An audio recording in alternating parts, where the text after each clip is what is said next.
ॐ सहनावतु सहनो भुनक्तु सह वीर्यं करवावहै तेजस्विनावधीतमस्तु मा विद्विषावहै। ॐ शांति शांति शांति। ताई तृतीय आनिक है, 5वां और अंतिम अध्याय है दैशिक शास्त्र का, अधिलवन। इस पुस्तक के दूसरे अध्याय में यह कहा गया है कि जाति सहज सजीव और सावयव पदार्थ है। अन्य सजीव पदार्थों के समान विशेषतः बड़े उद्भिजों के समान जाति भी प्राकृतिक रीति से उत्पन्न होती है। उनके समान ही इसकी शाखाएं, पत्र, फूल और फल होते हैं। भगवती प्रकृति किसी कार्य विशेष के लिए एक जाति को उत्पन्न करती है। जब वह कार्य पूर्ण हो जाता है तो वह जाति प्राकृतिक रीति से अपने कारण में लय हो जाती है। वनस्पतियों के समान जातियों का भी वृद्धि काल और क्षय काल होता है। इन दो कालों में जातियों में भिन्न भिन्न प्रकार के भाव और चेष्टाएं होती है। इन भाव और चेष्टाओं से जातियों के उदयोपात का अनुमान बहुत पहले से हो जाता है। एक ताई जैसे आजकल बहुत सारी वनस्पति नष्ट हो रही है, फिर उसका हम प्रिजर्व करते हैं, संरक्षण करते हैं, ऐसा करना चाहिए नहीं? हमारे करने से होगा नहीं। यदि वो नष्ट ही होनी है तो हमारे करने से नहीं होगा। कुछ समय तक लगेगा कि हो रहा है तो परंतु होगा नहीं। तो कृत्रिम रूप से नष्ट हो रही है उनको तो संरक्षित करना चाहिए, लेकिन प्राकृतिक रूप से हो रही है उनको नहीं करें। क्षय काल में प्रत्येक जाति की चिति, अंतर्लीन और विराट खंडित हो जाते हैं, जिससे उनकी अनेक शाखाएं निसत्व हो जाती हैं, सड़ने लगती हैं और अनेक में वृक्षादन उत्पन्न होने लगते हैं, जो वृक्ष के सर और सार को खींच लेते हैं। सर और सार था, सार तो उसका सत्व हो गया और सर और सार दोनों को खींच लेते हैं। सर नहीं पता। सर मुझे लग रहा है कि पूरे उसकी संरचना के बारे में तो नहीं कह रहे। होनहार शाखाएं नीरस और निसत्व होकर सूखने लगती हैं। दुष्ट शाखाओं से सर्वत्र दोष का संचार होने लगता है। कालांतर में वृक्ष दूषित होकर सूखने लगता है। यदि समय समय पर वृक्षादन और दुष्ट शाखाएं चुन चुनकर अलग कर दिए जाएं तो जाति रूपी वृक्ष में विराट रूपी प्राण का पुनः प्रादुर्भाव होता है। तो ये तो बहुत महत्वपूर्ण कार्य है, अभी तो हमको यही करना चाहिए। वृक्ष सूखने के नहीं पाता और पहले के समान हरा भरा हो जाता है। इस प्रकार जाति रूपी वृक्ष में अनभिष्ट अंश को उत्पन्न न होने देकर उत्पन्न हुए अनभिष्ट अंश को निकालकर उसको अवपात से बचाए रखना हमारे दैशिक शास्त्र में जातीय लवण कहा जाता है। जातीय लवण के बिना कोई जाति बहुत दिनों तक हरी भरी नहीं रह सकती। शीघ्र ही उसका क्षय काल उपस्थित हो जाता है। अतः जातीय लवण आदिजीविक धर्म कहा जाता है। आदिजीविक धर्म कैसे था? क्यों? उसका सजीव बना ही है जो जिसमें ये दोष उत्पन्न होते हैं। जैसे ये नेगेटिव से मिली होगी, लेकिन डायबिटीज़ के कारण से पैर में यदि घाव लगा है और वो पक गया तो क्या होता है? गैंग्रीन होता है। उसको काटना ही पड़ता है। काटा नहीं तो पूरे शरीर में विष फैल जाएगा। ऐसे ही जो ये जाति रूपी वृक्ष है वो तो एकदम प्राणवान और चैतन्य युक्त है। उसमें यदि कहीं सड़ांध होने लगी तो उसको तो दूर ही करना चाहिए। जैसे आम की पेटी में एक आम यदि सड़ा हुआ है तो क्या होगा? उसको दूर करना ही होगा। उसे दूर नहीं किया तो सारे आम सड़ जाएंगे। इसको एक सड़े हुए भाग को, दोषयुक्त भाग को अलग करना, फिर काट कर अलग करना है, उठा कर अलग करना है, चिन कर अलग करना है। पत्र होगा तो चिन कर अलग किए जाएंगे, टहनी होगी तो काटना पड़ेगा। फलों की टोकरी होगी तो फल अलग से निकालना होगा, लेकिन समूह से तो उसको दूर करना ही होगा। हमारे दैशिक शास्त्र में जातीय लवण के अनेक अंग हैं। उनमें 3 अंग मुख्य माने गए हैं: बाल ब्रह्मचर्य, वानप्रस्थ प्रथा और युद्ध। बाल ब्रह्मचर्य जैसे चतुर किसान और प्रवीण माली किसी पौधे अथवा वृक्ष को सूरत से, उसकी चेष्टा से, उसके संसर्गों और सन्निकर्षों से उसके बीज का अनुमान कर लेते हैं। जैसे निपुण ग्वाले बैल के शरीर और चमड़े को देखकर जान लेते हैं कि उस बैल से कैसे बछड़े उत्पन्न होंगे, ऐसे ही प्राचीन काल में कुछ लोग मनुष्य के अंग और चेष्टा आदि देखकर संतानों के विषय में बहुत कुछ अनुमान कर लेते थे। हमारे देश में सामुद्रिक शास्त्र नामक ऐसी विद्या थी जिससे मनुष्य के अंग चेष्टाओं को देखकर उसके संतानों के विषय में बहुत कुछ अनुमान कर लिया जाता था। इस शास्त्र के अनुसार जिस मनुष्य के संतानों का अनभिष्ट होने का अनुमान होता था उसको गृहस्थाश्रम में प्रवेश करने नहीं दिया जाता था। उसको जन्म पर्यंत ब्रह्मचर्य व्रत धारण करना पड़ता था। अतः बिना गुरु की आज्ञा के कोई गृहस्थाश्रम में प्रवेश करने नहीं पाता था। जर्मन आचार्य नीत्शे के अनुसार भी बिना पादरी और डॉक्टर की आज्ञा के किसी मनुष्य का विवाह नहीं होना चाहिए।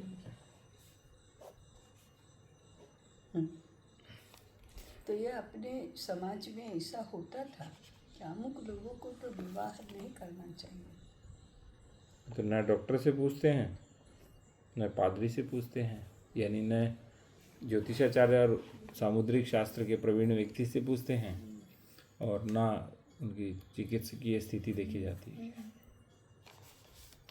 विवाह केवल उसी का होना चाहिए जो आत्मिक और शारीरिक रूप से योग्य हो। आत्मिक और शारीरिक रूप से अयोग्य मनुष्यों की संतानोत्पत्ति रोकने के लिए कानून बनाए जाने चाहिए। अमेरिका के कैलिफोर्निया आदि अनेक प्रांतों में ऐसे कानून भी बनाए जा रहे हैं। पाश्चात्य आचार्य जिस काम को कानूनों का त्रास फैलाकर अयोग्य मनुष्यों को दंड, घृणा और हास्य का पात्र बनाकर करना चाहते थे, उसी काम को हमारे आचार्यों ने बाल ब्रह्मचर्य प्रथा से ब्रह्मचारी को त्याग का रसास्वादन करा के उसको अद्वितीय गौरव का पात्र बना के किया। तो ये अंतर था, यानी जो व्यक्ति किसी कार्य में थोड़ा दुर्बल था तो घृणा का पात्र न बने, वो तो गौरव का पात्र बना। पाश्चात्यों को कानूनों से त्रास फैलाने के अतिरिक्त और कोई सूझता ही नहीं। कानून बनाने से एक और तो अनभिष्ट संतानों की उत्पत्ति रुक जाए, परंतु दूसरी ओर गृहस्थ में प्रवेश रोके हुए मनुष्य विषन्न, कामोद्विग्न, प्रच्छन्नचारी अवश्यमेव होंगे। किंतु ब्रह्मचर्य प्रथा से एक और अनभिष्ट संतानों की उत्पत्ति रुक जाती है और दूसरी ओर प्रसन्न चित्त जितेंद्रिय बाल ब्रह्मचारी समाज की शोभा बढ़ाता है। इतना अद्भुत था, इसको कोई समझ ही नहीं, इस 4 पंक्तियों को नहीं समझ पाएगा। आजकल का जो पढ़ा लिखा तथा कथित विद्वान मूर्ख है वो पठित मूर्ख, इसमें ये दिया था ना, पठित मूर्ख। रामदास स्वामी का दासबोध ग्रंथ है, उसमें एक अध्याय पूरा का पूरा है पढ़त मूर्ख के लक्षण। वो ठीक है, वो ठीक है, पढ़त मूर्ख के लक्षण। ये तो पढ़ने वाले थे, अपनी ग्रंथमाला में है। ठीक है। जातीय लवण के लिए केवल ब्रह्मचर्य ही पर्याप्त नहीं होता, क्योंकि हमारे आदि जीविक शास्त्रानुसार यौवन के पीछे उत्पन्न किया गया संतान भी समाज के लिए अनभिष्ट होता है, चाहे वह मनुष्य का हो या तिर्यक जाति का किंबा उद्भिज। ठीक है, तिर्यक जाति का किंबा उद्भिज प्राणी अर्ध ये यक्ष किन्नर आदि सारी जातियां कहते हैं, वो तिर्यक योनि है। पशुओं की तिर्यक योनि है, उसमें भी यही नियम लागू होता है। उद्भिज बने पानी में जन्म लेने वाली वनस्पति जो हैं, प्राणी जो हैं, उनमें भी यही नियम लागू होता है। सर्व प्राणियों में ये नियम लागू होता है कि समय बीत गया, उसके बाद यदि फल आते हैं या संतानों की उत्पत्ति होती है तो वो ऐसे निर्वीर्य और निस्सत्व ऐसे ही रहेंगी। अतः माली लोग पुराने वृक्ष का बीज नहीं रखते हैं, नहीं रखते। ग्वाले बूढ़े सांडों को गायों के साथ नहीं रहने देते। इसी आदि जीविक सिद्धांतानुसार हमारे धर्म शास्त्रानुसार कोई मनुष्य वार्धक के आ जाने पर गृहस्थाश्रम में रहने नहीं पाता था। उसे वानप्रस्थ ग्रहण कर लेना पड़ता था। इस प्रथा से न केवल अनभिष्ट संतानों की उत्पत्ति रुकती थी, किंतु समाज में आसुरी भाव भी आने नहीं पाता था, क्योंकि गृहस्थ में बहुत अधिक आसक्ति होने से मनुष्य में तृष्णा के जाल में बंध जाता है। तृष्णा से उसमें लोभ क्रोधाधिक भाव उत्पन्न होते हैं और लोभ क्रोधाधिक से मनुष्य में आसुरी भाव उत्पन्न होते हैं।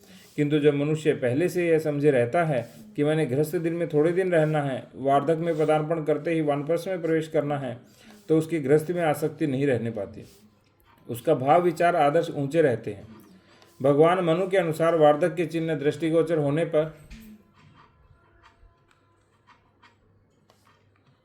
मनुष्य अग्निहोत्रम समादाय ग्रहयम चाग्नि परिच्छदम ग्रामादरण्यम निस्सृत्य निवसेद जितेंद्रिय, और फिर वही अजिन, वही दंड, वही मेखला, वही विरोधि सत्वोजित पूर्व मत्सरम द्रुमैरभीष्ट प्रस्वार्चितातिथि नवोढ़ जाभ्यंतर संभृतानलम। वानप्रस्थ से भी पूर्ण जातीय लवण नहीं हो सकता, क्योंकि बहुधा यह देखा गया है कि कुछ समय पीछे प्रत्येक उद्भिज की प्राण शक्ति अंतर्लीन होने लगती है। उसमें गुणहीन प्रसव उत्पन्न होने लगते हैं। उनकी शाखाएं स्वयं अथवा संसर्ग दोष से सड़ने लगती हैं। उनमें प्रतिरोधक शक्ति नहीं रहती, किंतु कलम किए जाने पर उनमें फिर प्राण का संचार होने लगता है, सुंदर प्रसव दिखाई देने लगते हैं, फिर वैसे ही प्रतिरोध की शक्ति उत्पन्न हो जाती है। यह नियम केवल उद्भिजों के लिए नहीं, किंतु प्रत्येक आदिजीवी की सृष्टि के लिए सनातन नियम है। यह पहले कहा जा चुका है कि जाति भी आदिजीविक सृष्टि है। सजीव, आदिजीवी का अर्थ है सजीव। अतः जातियों में भी कुछ समय पीछे विराट अंतर्लीन होने लगता है। उनमें गुणहीन मनुष्य उत्पन्न होने लगते हैं। स्वयं अथवा संसर्ग दोष द्वारा अनेक कुलों का अपपात होने लगता है। उनमें प्रतिरोध शक्ति नहीं रहती है, किंतु लवण किए जाने के पश्चात जातियों में फिर विराट का उदय होने लगता है। उनमें फिर वैसे ही वीर संतान उत्पन्न होने लगती है, फिर वैसे ही प्रतिरोध शक्ति का आविर्भाव होने लगता है। कलम किए जाने से पहले और पीछे, वृक्ष को अथवा वनाग्नि लगने से पूर्व और पश्चात, वन को देखने से उक्त आदिजीविक सिद्धांत भली भांति समझ में आता है। अतः हमारे देशिकाचार्यों ने कभी युद्ध को रोक शांति की स्थापना की चेष्टा कभी नहीं की, वरन युद्ध जातीय लवण के काम में लाकर आदिजीविक लाभ उठाया। अर्थात युद्ध के द्वारा जाति रूपी वृक्ष के अनभिष्ट अंश को उड़ाकर विराट को अंतर्निहित होने दिया। इस प्रकार काम में लाया हुआ युद्ध हमारे दैशिक शास्त्रों में आदि लवण के युद्ध कहा जाता है। हमारे आचार्यों के मतानुसार प्रत्येक जाति के लिए ऐसा युद्ध परम उपयोगी होता है, विशेषतः उस जाति के लिए जिसका विराट खंडित होने लगता है। अतः युद्ध को रोकने का कभी यत्न नहीं करना चाहिए। मनुष्य के रोके हुए युद्ध कभी रुक भी नहीं सकते। जातियों में युद्ध होना भगवती प्रकृति का स्वाभाविक नियम है। तो ये मुसलमानों के साथ युद्ध होना ये स्वाभाविक नियम है। दो जातियों का युद्ध ही होगा ना। हाँ, इस प्राकृतिक नियम को बदलकर अखंड शांति बनाए रखने की चेष्टा करना छद्म अथवा मूर्खता है। ये तो स्पष्ट बता रहे थे। संसार में जितनी अशांति छद्म और कूटनीति से होती है, उसकी शतांश भी युद्ध से नहीं होती। यानी जो हम तथाकथित कूटनीति और शांति स्थापित करने के लिए मंत्रणाएं करती है, शांति परिषद है, वो उससे कुछ नहीं होता। युद्ध जनित अशांति विद्युत के समान क्षणभंगुर और एक देशीय होती है। उसके पीछे परम हितकारी विराडुद्य रूपी पर्जन्य बरसने लगता है, किंतु कूटनीति जनित अशांति अवर्षण के समान चिरस्थायिनी और सर्वव्यापिनी होती है। उसके पीछे महा अनर्थकारी दुर्भिक्ष उपस्थित होता है। ये कहता है अवर्षण, और ठीक है, वर्षा नहीं होना, वर्षा नहीं होना, दुर्भिक्ष माने अकाल। पाश्चात्य देशिकाचार्यों ने युद्ध को रोकने की चेष्टा की और इसके लिए हैग कॉन्फ्रेंस स्थापित की गई, किंतु परिणाम इसका यह हुआ कि अंग्रेजों ने बोरों से युद्ध छेड़ दिया। चीन में पाश्चात्य शांतिवादियों की तोपें गरजने लगी। रूस और जापान के बीच तलवारें खींच आई। दलाई लामा के मठ पर अंग्रेजों की मशीन गन बरसने लगी। ट्रिपली तुर्कों से छीन ली गई। बाल्कन रियासतें सल्तनत उस्मान को नोचने लगी। फिर अमेरिका ने भी जगत व्यापिनी शांति स्थापना का बीड़ा उठाकर और जगत व्यापी और शांति निर्माण कर दी। आर्बिट्रेशन कोर्ट पंचायती अदालत स्थापित करनी चाहिए, किंतु फलतः हुआ यह कि अमेरिका और मेक्सिको के बीच मारू बाजा बजने लगा। तदनंतर इंग्लैंड के 7वें एडवर्ड ने भी संसार से युद्ध प्रथा उठा देनी चाहिए, किंतु परिणाम में वह महासमर हुआ, प्राय समस्त देशों को उलझा दिया, सर्वत्र अशांति फैला दी। यह बात किसी से छिपी नहीं है। पाश्चात्य शांतिवाद ने भगवती कमला के अनेक प्रमोद कानूनों को उजाड़ दिया, अनेक जातियों की परिष्कृति का लोप कर दिया, अनेक सिंहासनों को शून्य कर दिया, अनेक देशों की कला कौशलों को नष्ट कर दिया, अनेक जातियों का मूलच्छेद कर दिया। तो सिद्ध होता है कि युद्ध प्रथा बंद नहीं हो सकती। युद्ध प्रथा को उठाकर जगत व्यापिनी शांति का बेड़ा उठाना विडंबना मात्र है। अतएव हमारे आचार्यों ने युद्ध प्रथा को उठा देने की चेष्टा कभी नहीं की, किंतु युद्ध की योजना धर्म में कर दी। युद्ध जातीय लवण के काम में लाया गया, उसके द्वारा दुष्टों का नाश और साधुओं का परित्राण किया गया। ऐसे युद्ध के लिए जाति का चतुर्थांश अलग रख दिया गया, क्षत्रिय। हमारे धर्मशास्त्र में ऐसा युद्ध धर्म युद्ध कहा जाता है। इसी युद्ध के लिए गीता में कहा गया है, धर्म्यादि युद्धाश्रेयोन्नत क्षत्रियस्य न विद्यते।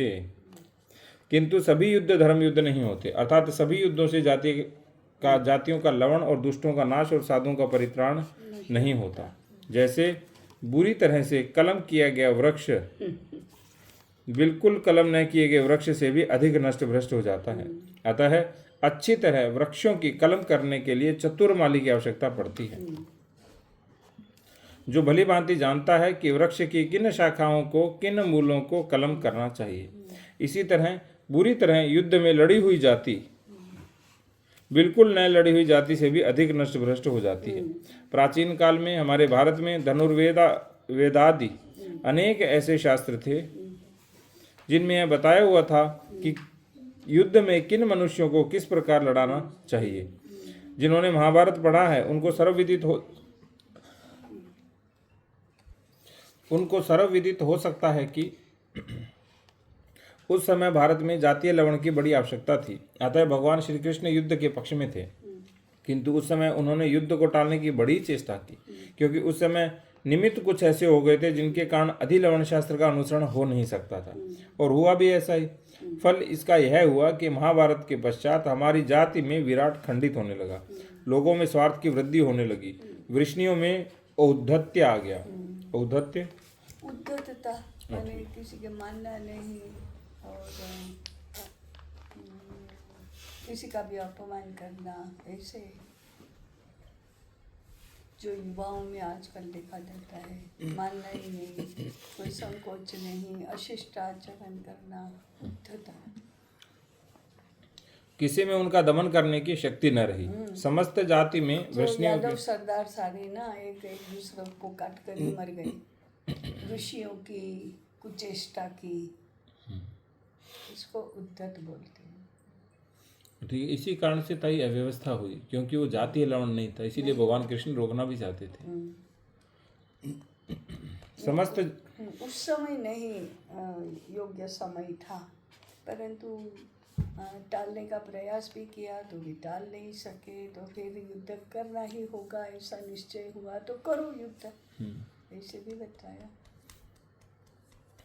समस्त जाति में वृष्णियों के दोषों का संचार होने लगा, सर्वत्र जातीय अवपात के चिन्ह दिखाई देने लगे। भगवान द्वारिकाधीश से यह बात सहन न हो सकी, अतः उन्होंने अपनी जाति की रक्षा के लिए वृष्णियों को परस्पर युद्ध में कटवाकर उनका लोप कर दिया। उस समय तो जाति अवपात से बच गई, किंतु फिर थोड़े दिनों में कली उपस्थित हो गया, धर्म अंगहीन हो गया, पृथ्वी को दुख होने लगा। यद्यपि परीक्षित ने कुछ वर्ष के लिए, कुछ काल के लिए कली का प्रभाव रोक दिया, तथापि उसको सुवर्ण में रहने की आज्ञा मिल गई। अंत में सुवर्ण दोष से ही राजा परीक्षित की मति भ्रष्ट हो गई। परीक्षित के पीछे जन्मेजय राज्य में दोषी छोड़े जाने लगे, उनके बदले दंड निर्दोषियों को मिलने लगा। शास्त्रों की विस्मृति होने लगी, उनके पूर्ण ज्ञाता बहुत कम रह गए। दिग्विजय की प्रथा उठ गई, जातीय लवण होना बंद हो गया, जाति रूपी वृक्ष में वृक्षादन भर गए, होनहार शाखाएं नीरस होकर सूखने लगी, विराट अंतर्लीन हो गया। अतएव हमारे दैशिक शास्त्र में अधिलवण शास्त्र को बड़ा महत्व दिया गया है। जब से इस शास्त्र की उपेक्षा होने लगी, हमारी जाति का विराट खंडित होने लगा। जिस जाति का विराट खंडित हो जाता है, उसके लिए अधिलवणिक युद्ध के समान हितकर कोई काम नहीं हो सकता। इसी युद्ध में लगने वालों के लिए कहा गया है, हतो वा प्राप्स्यसि स्वर्गम जित्वा वा भोक्ष्यसे महि। अब हमारे अधिलवण शास्त्र का कोई नाम भी नहीं जानता है। यदि कोई नाम जानता है, जानता भी होता तो क्या? जैसा निरादर हमारे शास्त्रों का हो रहा है, वैसे इसका भी होता। वास्तव में जिस जाति का विराट रूपी चंद्रमा अस्त हो जाता है, उसके सब शास्त्र फीके पड़ जाते हैं, किसी को अच्छे नहीं लगते। ठीक ही कहा है, अंतर्हित शशिनी सैव कुमुद्वतीयम दृष्टिम न नंदयति संस्मरणीय शोभा इति दैशिक शास्त्रे दैवी संपद योग क्षेमाध्याये अधिलवणिको नाम तृतीयानिकः इति प्रथम खंडः। बोलो लो, अब ये तो प्रथम खंड है और 3 खंड हैं इसके। ढूंढो। तो जो महाभारत का युद्ध है वो सही नहीं था। तो अब तो युद्ध होना स्वाभाविक है, क्योंकि हमारे यहाँ तो अब अधिलवण करना बहुत आवश्यक है। लेकिन अधिलवन की कला पता होनी चाहिए, अधिलवन का शास्त्र जानना चाहिए।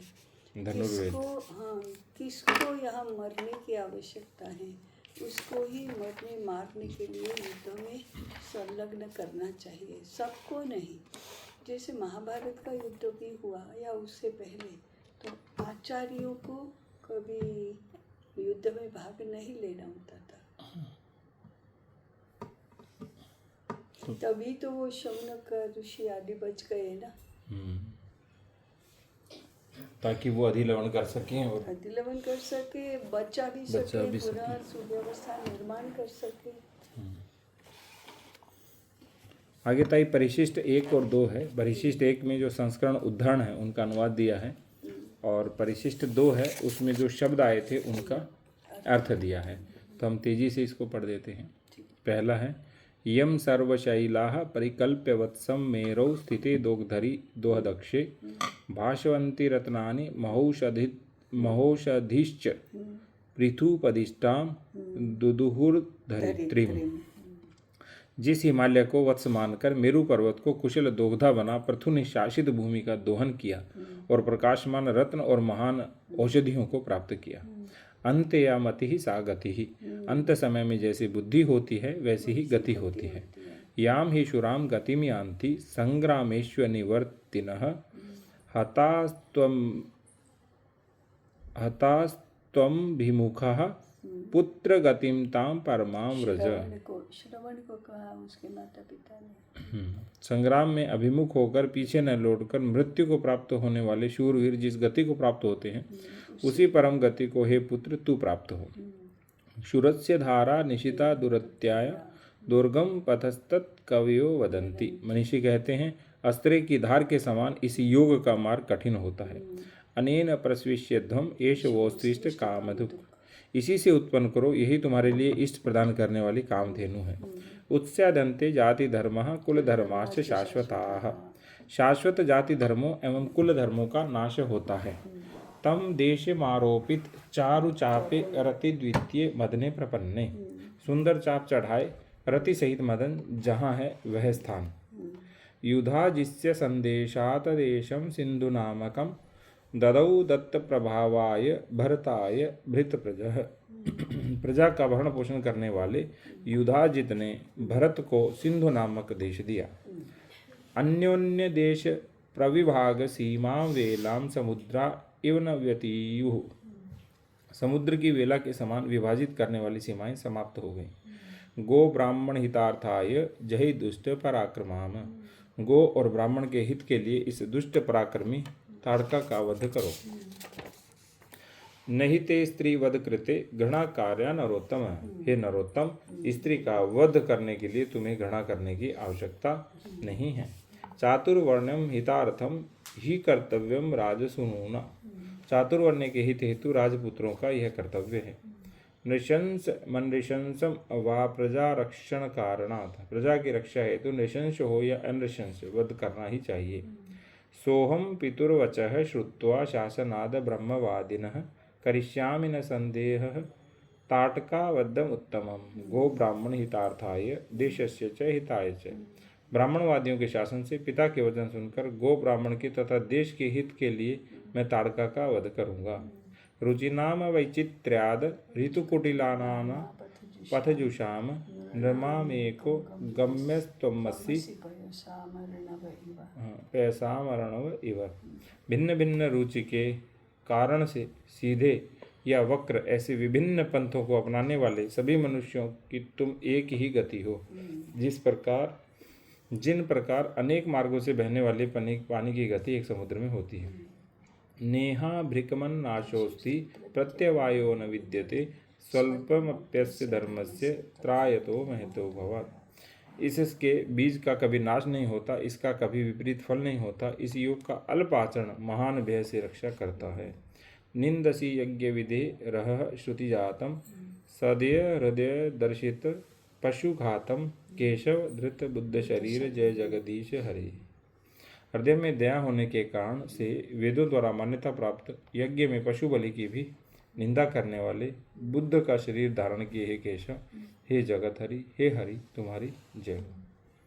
नृपस्य वर्णाश्रम पालनम यत्स एव धर्मो मनुना प्रणीतः। नृप द्वारा वर्णाश्रम धर्म का पालन ही मनु द्वारा प्रणीत धर्म है। श्रेयान स्वधर्मो विगुण है पर धर्माद स्वनुष्ठितात स्वधर्म निधनम श्रेय पर धर्मो भयावह। उत्तम प्रकार से आचरण में लाए गए पर धर्म से भी निकृष्ट हो स्वधर्म श्रेयस्कर है। स्वधर्म में मृत्यु भी कल्याणकारी है और पर धर्म भयावह है। चत्वारो वेद धर्मज्ञा परशतत्रैविध्यमेव वा साब्रूते सही धर्मः स्यादेको वा धर्मवित्तम। धर्म वेद और त्रैविद्या को जानने वाले लोगों की परिषद अथवा धर्म जानने वाला एक श्रेष्ठ पुरुष जो कहे वही धर्म है। आर्ष धर्मोपदेशम च वेद शास्त्र विरोधिना यस्तर्केणानुसंधत्ते सधर्मम वेद नेतरः। वेद और शास्त्रों का अविरोधी ऋषियों द्वारा उपदिष्ट तर्क के निकष पर खरा उतरने वाला ही धर्म है, अन्य नहीं। शशिना सह याति कौमुदी सह मेघेन तड़ित प्रलीयते। चंद्र के साथ चंद्रिका आती है, मेघ के साथ बिजली भी विलीन हो जाती है। ममात्र भावैकरसम मनः स्थितम न काम वृत्तिर्वचनीयम क्षीयते। मेरा मन भावों से एक रस होकर यहीं स्थित है। जो दृढ़ निश्चयी होते हैं वे लोकापवाद की परवाह नहीं करते। श्रद्धा सताम कुलजन प्रभवस्य लज्जा ताम ताम नतः स्म परिपालय देवी विश्वम। सज्जनों में श्रद्धा रूप में, कुलीनों में लज्जा रूप में स्थित देवी, हम तुम्हें नमन करते हैं। हे देवी, तुम विश्व का पालन करो। अवै मिचैनाम अनघेति किंतु लोकापवादो बलवान मतो में। सीता निर्दोष है, मैं ये जानता हूँ, परंतु मेरी राय में लोकापवाद बलवान है।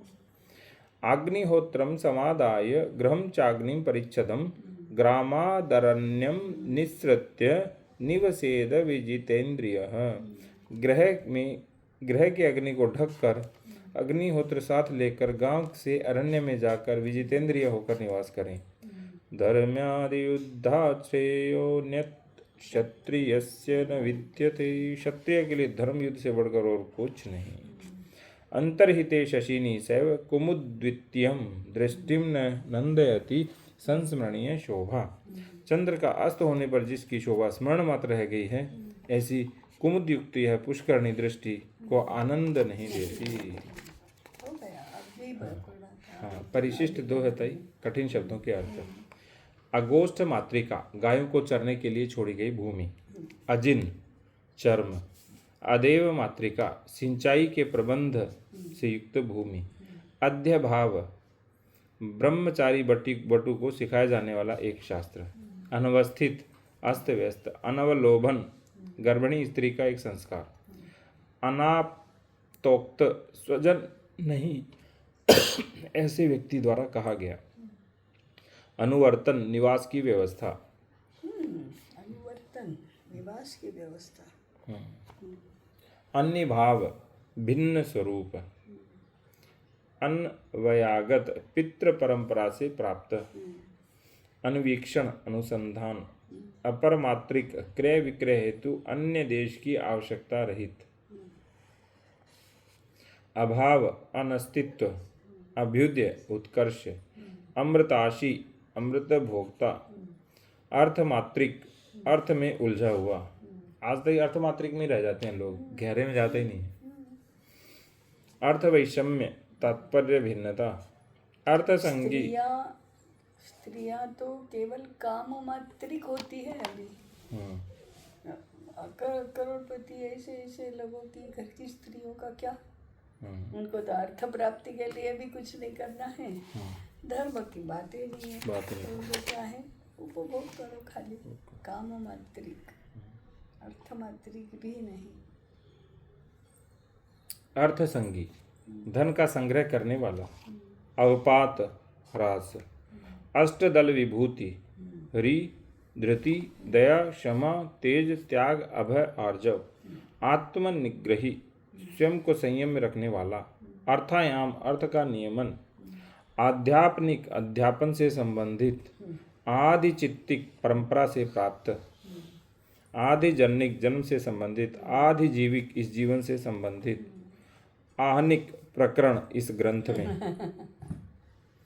इस ग्रंथ में उसका अर्थ है प्रकरण। आप्त हितैषी, आ ब्रह्म स्तंभ पर्यंत, ब्रह्म से लेकर तृणपात तक, आमुष्मिक परलोक से संबंधित, आवर्त देश का एक भाग, आर्ष ऋषि प्रणीत, इंगुदी एक वनस्पति, ईश्वर प्रणिधान ईश्वर के चित्त की एकाग्रता, उद्वर्त आवश्यकता से अधिक, रिताशी सत्य के मार्ग में जीविकोपार्जन करने वाला, एक परिष्कृति समान लाभ, एक रस वाहिता समान प्रवृत्ति, करण इंद्रिय, कार्पण्य बुद्धि दारिद्र्य, क्लीब नपुंसक, कुशल पालन धान्य के भंडार को रखना, गर्भभृत्ति गर्भ का पोषण करने की क्रिया, चिति दाय धर्मानुसार परंपरा प्राप्त विशिष्ट प्रकार की मानसिक वृत्ति, जातिगत राष्ट्रीय तन्मात्रिक शुष्क आकारयुक्त, तिरोभाव अदृश्य होना,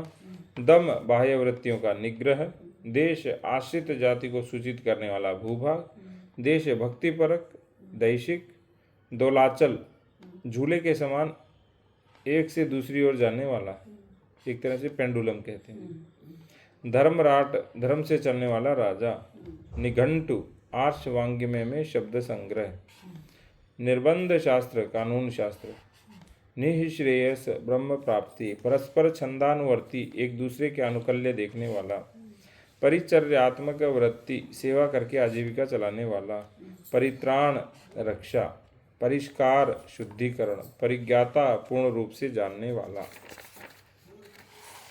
पांसुलत्व भ्रष्टता, प्रच्छन्नचारी छिपकर अनैतिक व्यवहार करने वाला, प्रत्याकरण प्रतिकार शक्ति, प्रतिरोध प्रतिकार, प्राक्तन पूर्व जन्म का, ब्रह्मवर्चस ब्रह्मवर्त से प्राप्त तेज।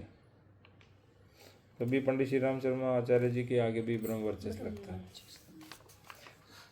ब्रह्म साम्य सात्विकता से प्राप्त समता, बिंदुस्था पुरुष के शरीर में स्थित बिंदु की स्थिति, मात्र दायिका परंपरा से प्राप्त कृषि हेतु भूमि जिसका विक्रय दान नहीं हो सकता, मान मंदिर वेदशाला, री अनुचित कार्य में करने में लज्जा, लोकायतिक वेद प्रमाण नहीं मानने वाला देहात्मवादी, लोम पद्धति ऊपर से नीचे आना, विनयाधान शिक्षा देना,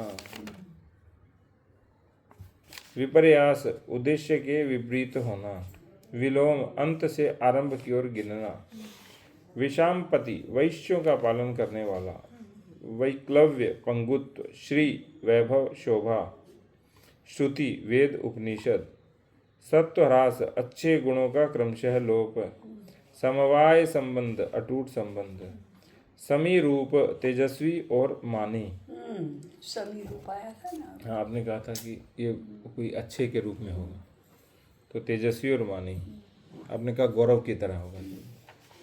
साम राष्ट्र, मांडलिक राष्ट्र, साम्यकरण, स्त्री पुरुष के गुण परस्पर पूर्वक बनाने के लिए करणीय विधि।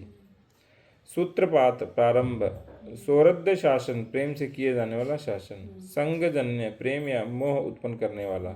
संकीर्णत्व, मिलावट। हित्वाभास, गलत होने पर भी सही लगना। क्षम शक्ति, सहने की शक्ति। बाल गंगाधर तिलक स्मारक दैशिक शास्त्र पूर्ण।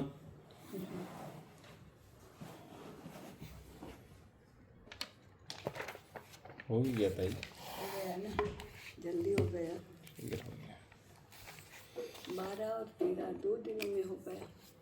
इसमें पढ़ा भी अधिकता है। पढ़ा, कल तो दिन भर पढ़ा ना। कल तो दिन भर, पूरा दिन पढ़ा था। कल दिन भर नहीं होता तो अभी और 2 दिन। हाँ, 2 दिन और सही होता। अवकाश का लाभ रहा था।